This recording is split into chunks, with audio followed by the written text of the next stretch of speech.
Selam aleikum. Selam wa rahmatullahi wa barakatuh. Çfarë duhet të bëj një njeri i cili është i sprovuar? Bismillahirrahmanirrahim. Allahun e falenderojmë dhe vetëm nga i falë e dim për me. Fillimisht, secili njeri duhet ta dinë se sprova është pjesë e jetës. Domethënë nuk ka mundësi ta jetojmë këtë jetë pa sprovu. Por sprovat janë të lloj-llojshme. Zoti në Kur'an përmend suratul Baqara thotë wala nabluwannakum, do t'ju sprovoj bi shay'in min al-khawfi, me frikë. Frika është e lloj-llojshme. Do t'ju sprovoj me etje, me uri, me skamje, me fukarallok, me sëmundje. Edhe në fund do t'ju sprovoj edhe me vdekje. Po çka thotë Zoti në përfundimin e këtij ajeti thotë wa bashiris sabirin. Përgëzoj ata të cilët bëjnë sabër dhe durim. Sprovën nuk guxojmë ta kuptojmë domosdoshmëri se Allah subhanahu wa taala njeriu kur e sprovon edhe e dënon. Nuk është e vërtetë. Do të thonë sprova mundet me qenë provë, ose mundet me qenë pastrim me mëkate, ose Allah subhanahu wa taala don ta sprovon njeriu se sa ka me dëru sprovën që ja ka dhënë.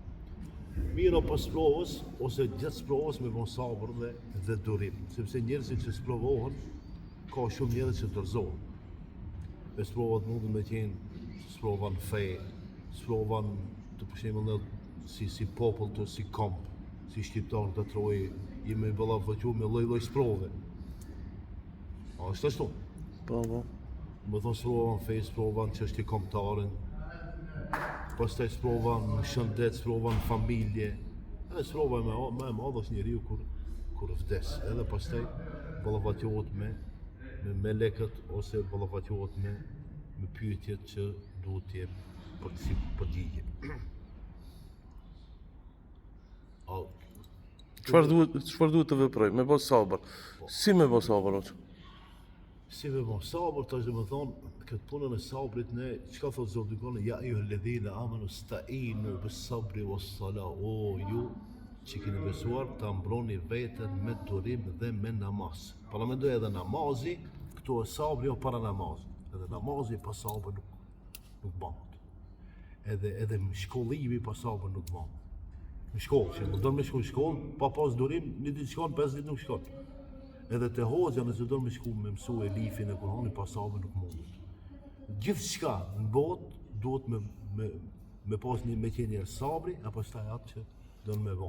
A ne duhet të përgatitet si besimtar, duhet të përgatitet për sprova dhe me bë sabër. Çka do që vjen, pa dashur Allahu nuk vjen. Pa marr parasysh se njerëzit e bëjnë. Ama pa dashur Allahu njeriu nuk sprovohet. Edhe pa dashur Allah asgjë nuk i ndodh. Po ta zonë që na ka ndodhur diçka, duhet me bë sabër të gjitha aspektet e mundshme, sepse nuk guxojmë me u dorëzu para sprova, po duhet me luftu bile në çata momente me tregu se sa besimtar jemi dhe sa burra jemi dhe sa të drejtë. A është e vërtetë që Allah i sprovon ata që i do? Po, e vërtetë se njerëzit më së shumti që ka sprovuar janë pejgamberët. Njerëzit e drejtë, sahabët, nëse e lexon historinë e pejgamberëve, kemi u habit dhe kemi u çudi se çfarë sprova kanë pas. Posaçërisht Muhamedi sallallahu alaihi wasallam. Nuk ka sprovë që i ndodh njeriu e nuk i ka ndodhur Muhamedit sallallahu alaihi wasallam. Mos flasim pastaj shokët e Muhamedit sallallahu alaihi wasallam, po edhe njerëzit e drejtë, imamët e mëdhej, Imam Shafiu ka qenë sprovuar, Imam Ebu Hanifa ka qenë sprovuar, Imam Hanbeli ka qenë sprovuar, Imam Maliku ka qenë sprovuar.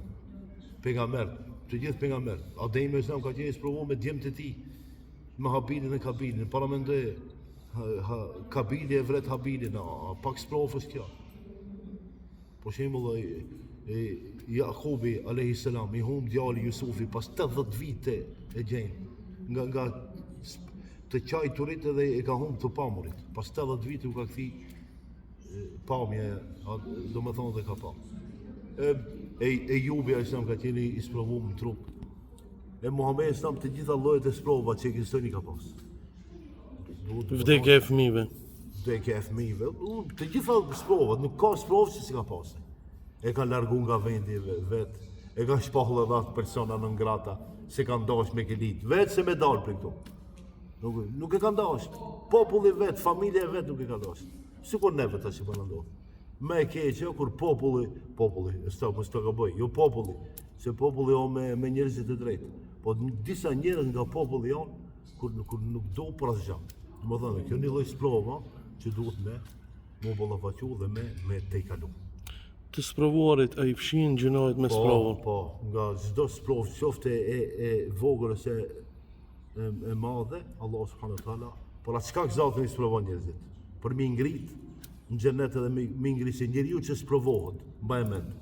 Njeriu që sprovohet dhe te i kalon sprovën me sabër, vallahi vetë se ngritet ai. Edhe në këtë botë ka mu ngrit edhe në botën ardhshme, edhe në shkalla larta në xhenetul firdaus do të jetë inshallah. Amin. Allah shpërblet.